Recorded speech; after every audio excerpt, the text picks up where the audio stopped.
C'est d'abord un succès de la diplomatie suisse, et là, bravo, parce qu'il y avait d'autres villes concurrentes,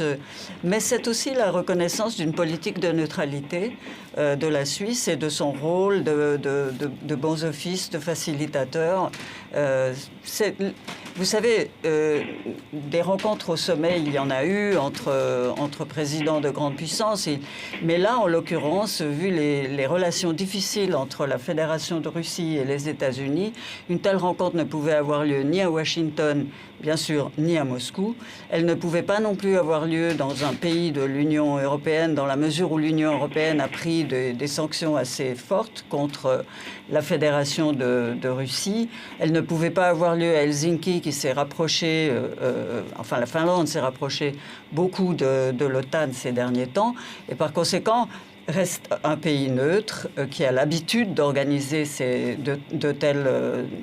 telles rencontres, pas forcément des sommets, mais des rencontres internationales, puisque Genève abrite un grand nombre d'organisations internationales, le deuxième siège des Nations Unies après New York et avant Vienne, et donc il y avait la capacité aussi d'organiser un tel sommet dans un temps très court finalement.